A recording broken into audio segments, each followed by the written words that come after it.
The last time Marissa saw her brother, he was raving about the hidden order. His words tumbled out in whispers, conspiratorial and frantic. His eyes darted around the coffee shop as if the very walls might be listening. They're everywhere, Marissa. They control everything: the banks, the internet, even the food we eat. And if you dig too deep, his voice trailed off. He didn't finish the sentence, but the implication hung heavy in the air. That was 3 weeks ago. Now, Greg was missing. At first, Marissa thought he had just gone on one of his infamous truth-seeking retreats, disappearing into the wilderness to detox from what he called society's lies. But when the police found his apartment ransacked and his laptop smashed, her unease turned into outright fear.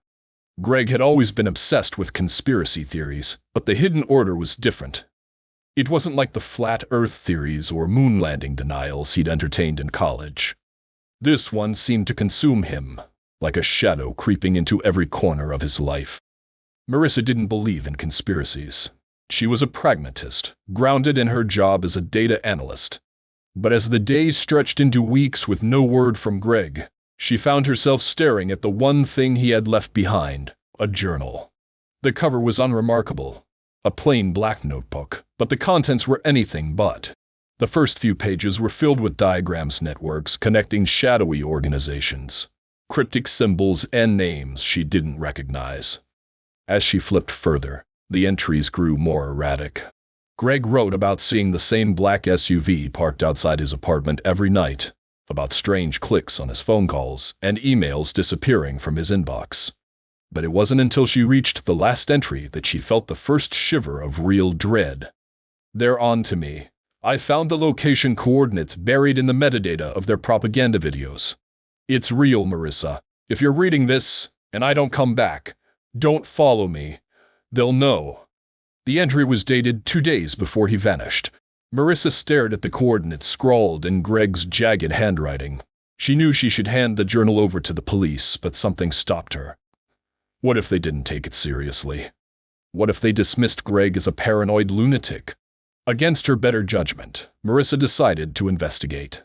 The coordinates led to a remote forest 2 hours outside the city. The drive was uneventful, but as she neared the destination, the unease began to creep in. The road narrowed, flanked by towering pines that cast long, jagged shadows. Her GPS flickered, then went dark. By the time she reached the clearing, dusk had settled over the forest, painting the landscape in shades of gray. There was no sign of Greg, but in the center of the clearing stood a massive structure, a crumbling stone building cloaked in vines.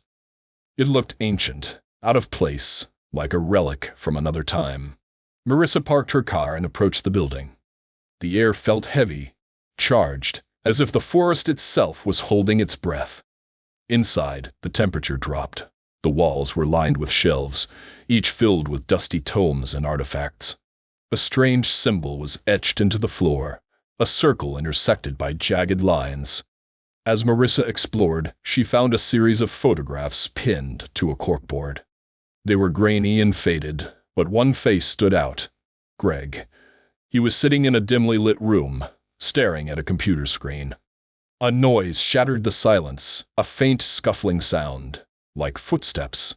Marissa froze, her heart pounding. "Greg!" she called, her voice trembling. There was no response.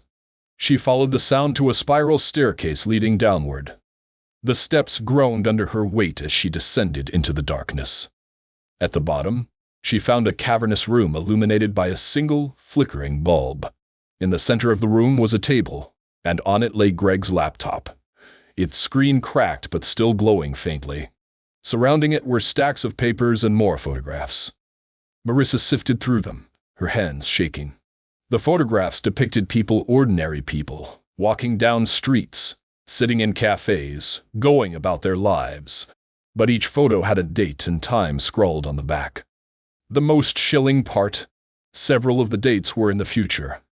Before Marissa could process what she was seeing, she felt a presence behind her. She spun around, but the room was empty. "Who's there?" she demanded, her voice echoing off the walls. A cold breath grazed her neck, and a voice whispered, "You shouldn't be here." Marissa bolted up the stairs, her flashlight bouncing wildly. The building seemed to shift around her, the walls closing in. By the time she stumbled outside, the clearing was shrouded in an unnatural fog. She sprinted to her car, her chest heaving, and sped down the narrow road. But as she glanced in the rearview mirror, she saw them figures emerging from the fog, their faces obscured, their movements unnaturally smooth. Marissa spent the next few days in a haze, trying to make sense of what she had seen. She didn't dare go back to the forest, but the images and whispers haunted her. Then, one night, her phone buzzed. It was an email from an unknown sender. "You've seen too much. Stop looking." Attached was a video. Marissa hesitated, her finger hovering over the play button. When she finally clicked it, the screen filled with static. Then, a face appeared, Greg's. He looked terrified, his eyes darting around as if he were being watched. "Marissa, if you're seeing this, it means they know about you. I tried to expose them, but they're bigger than we ever imagined. You have to." The video cut off abruptly, replaced by a symbol she recognized from the building's floor. The screen went black, and her laptop shut down, refusing to restart. Marissa knew she couldn't go to the police. She couldn't tell anyone. The hidden order was real, and now they were watching her. Marissa barely slept after the email and Greg's chilling video. Every shadow outside her window, every flicker of static on her television, felt like proof that the hidden order was closing in. She'd been careful to avoid talking about the events to anyone, but the pressure of knowing and being watched was suffocating. One evening, as she was sifting through Greg's journal again, a thought struck her. If they were watching her, then they already knew everything she was doing. Hiding wouldn't save her. But exposing the truth, whatever it was, might. Greg's final entries in the journal seemed like ramblings at first, but as Marissa reread them, she realized he had embedded subtle clues, numbers, and coordinates within the text. They pointed to a second location, miles from the crumbling stone building she had fled from. After days of agonizing, Marissa decided she had no choice but to follow the trail. The new coordinates led her to a deserted industrial park on the outskirts of the city. Rusted fences and broken windows loomed in the dim light of dusk. The air smelled of decay, and the only sounds were the faint creaks of metal in the wind. Marissa parked her car and approached the largest building, a warehouse with faded signage that read Soul Corp. The name struck her as familiar. She'd seen it mentioned in Greg's journal, circled and underlined multiple times. The front doors were chained shut, but Marissa found a broken side window and climbed through. Inside, the air was thick with dust, and the faint hum of machinery echoed through the cavernous space. As she ventured deeper, she discovered rows of filing cabinets and computers, their screens coated in grime. Most were broken or gutted, but one stood out, a single computer at the center of the room, its screen glowing faintly. Marissa hesitated before approaching it, every nerve in her body screaming to leave. But curiosity and desperation pushed her forward. On the screen was a single prompt. "Enter key. Vent." She fumbled through Greg's journal, looking for anything that might work. After several failed attempts, she typed in one of the phrases Greg had scrawled repeatedly, "Lux Veritas, light and truth." The screen flickered, then displayed a list of files. Most were encrypted, but one was accessible. "Initiate Project Dawn Recording 14. Marissa clicked on it, and a video began to play. The recording showed a sterile conference room, its walls lined with monitors. Seated at the table were men and women in suits, their faces blurred as though digitally altered. A voice began to speak, cold and mechanical. "The Dawn Initiative is progressing as planned. Phase 1, societal destabilization, has successfully eroded trust in government and media. Phase 2, population conditioning, is underway." The video cut to images of protests, riots, and social media feeds flooded with misinformation. Then came a chilling statement. "Final phase will commence once all nodes are secured. Opposition will be neutralized. The hidden order will rise, ensuring humanity's survival under singular governance." Marissa's stomach turned as the screen went dark. Greg had been right all along. This wasn't just a theory, it was a meticulously orchestrated takeover. Before Marissa could process what she had seen, the sound of footsteps echoed through the warehouse. She spun around, heart pounding. "Who's there?" she demanded, her voice shaking. From the shadows emerged a figure she recognized instantly, Greg. But something was wrong. His movements were stiff, almost mechanical, and his eyes were devoid of the warmth she remembered. "Marissa," he said, his voice flat and hollow. "You shouldn't have come here." "Greg, it's me," she pleaded, stepping closer. "I thought you were dead." He tilted his head as if struggling to understand. "I've been recruited. The Order showed me the truth. You don't have to fight this. Join us." "No," she whispered, shaking her head. "This isn't you." Greg's face twisted into a grotesque smile. "It doesn't matter. They're already here." Before Marissa could react, the room filled with a deafening hum. The walls seemed to vibrate as lights flickered, and from every corner of the warehouse, figures emerged. Their faces were obscured by masks, their movements unnervingly synchronized. Marissa bolted, weaving through the labyrinth of desks and equipment.